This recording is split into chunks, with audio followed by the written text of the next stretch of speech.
नमस्कार साथियों।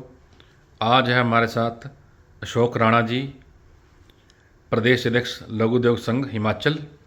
आइए इनसे टोल वृद्धि के लेकर कुछ तीखे सवाल पूछते हैं। जैसा कि राणा जी, पंजाब से 33 और हरियाणा के 2 आज टोल जहां पे एंट्री पॉइंट है पूरी तरह से बंद रहे, वहां ट्रैफिक अव्यवस्था रही बहुत ज़्यादा। सबसे पहले इसके बारे में क्या कहना चाहेंगे आप? नमस्कार जी, मेरा नाम अशोक राणा है। लघु उद्योग संघ का मैं हिमाचल का अध्यक्ष हूँ। ये जो कोई भी राज्य जो है वो चारों तरफ से किसी न किसी राज्य से जुड़ा होता है। हिमाचल की जो भौगोलिक परिस्थिति है ये 3-4 राज्यों के साथ जुड़ा हुआ है। मैं बात कर रहा हूँ जिला सोलन की। यहाँ पर जो पीछे टोल जो ऑक्शन हुई है, इसके बीच में पिछली बार से लेके अब इसके रेटों में जो ज़्यादा वृद्धि हुई है, इसके कारण लोगों में बहुत रोष था। हमने 2-3 दिन पहले भी आगाह किया था कि अगर इसको सरकार ने समय के रहते हुए इसके रेटों के बारे में नहीं अपना डिसीजन लिया तो जाम होगा। आप देख सकते हैं कि आज पहली तारीख को ही पूरा हिमाचल चारों तरफ से जो हमें सुनने में आया, और जब अपने घर से निकले तो हमें 4 घंटे के बाद किसी कट से अंदर बद्दी में एंटर होना पड़ा, और इस समय भी हमें बाहर जाने के लिए बिल्कुल बंद पड़ा हुआ है ये। और इसके पीछे जब हमारी बात हुई जिनको इस बार टेंडर मिला हुआ है, तो उन्होंने कहा कि हमें गवर्नमेंट ने कहा है कि जो एक 70 रुपये की जो पर्ची थी, जो टोल लिया जाता था गाड़ी का, जिसका रेट 130 रुपये हुआ था, उसका अब गवर्नमेंट ने कहा कि इसका 100 रुपया किया जाए। बाकी जो रेटों में वृद्धि हुई है, जैसे बड़े ट्रक हैं जिसका 320 रुपये लगता था उसका 570 रुपये कर दिया है, जिसका 130 रुपये लगता था उसका 170 रुपये कर दिया गया है। एक जो हमारी पिकअप होती थी जिसका पहले वो फ्री थी उसकी एंट्री, उसके ऊपर 170 रुपये जो कर दिया गया है। ये लोगों में इसका रोष था। सभी लोगों ने जितने भी हिमाचल में अंदर आने के लिए बीबीएन के सुबह 11:30-12 बजे के करीब पूरा जाम कर दिया है। और आप देख सकते हैं कि पिंजौर तक इसका और वहां पर रोपड़ तक पूरा जाम लगा हुआ है। तो जैसे सारे एंट्री पॉइंट्स पर अफरा तफरी का माहौल बना हुआ है, उद्योगपतियों को बड़ी परेशानी हुई आने में। और दूसरी बात, आज माल ढुलाई भी नहीं हो सकी, यूनियन ने पुकार नहीं की।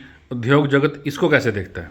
सर ऐसे है कि हमने अपने उद्योग यहाँ लगाए हुए हैं, और जो हमारी वर्ल्ड में उसकी इजराइल और ईरान की लड़ाई लगी है, उसके कारण उद्योगों में पहले से बहुत मंदी का सामना करना पड़ रहा है। रेटों में बहुत वृद्धि हुई है। उसके बावजूद एक दिन में बीबीएन में 3500 से 4000 के करीब छोटे बड़े उद्योग हैं, जिसके बीच में 700 से 800 करोड़ का ये काम डेली करते हैं, जिसके बीच में जीएसटी के रूप में वो किसी भी गवर्नमेंट को जाता हो वो 100 से 105 करोड़ के बीच में डेली का है। तो मैं रोक रहा हूँ आपको। जो टोल वृद्धि हुई है इसमें सरकार को कितना फायदा हुआ है? सर, कितना परसेंट फायदा हुआ और कितने करोड़ का फायदा सरकार इसमें देख रही है, और कितना घाटा आपके हिसाब से आप देख रहे हैं? सुबह से जब मैंने जाम पाया तो मैंने एसडीएम साहब को भी जो बद्दी के हैं उनको कॉल की। उसके बाद मैंने डीसी सोलन जी से बात की, पर वो भी डिसीजन लेने में मेरे को लगता है क्योंकि इसमें रेवेन्यू का है, वो डिसीजन अभी तक नहीं ले पाए। मेरा जैसे आपने कहा कि क्या हुआ, मैंने सर एक्साइज विभाग से इसके डाटा लिया है। पिछली बार जो हिमाचल के पूरे जो टोल थे ये 174 करोड़ की इसकी ऑक्शन हुई थी।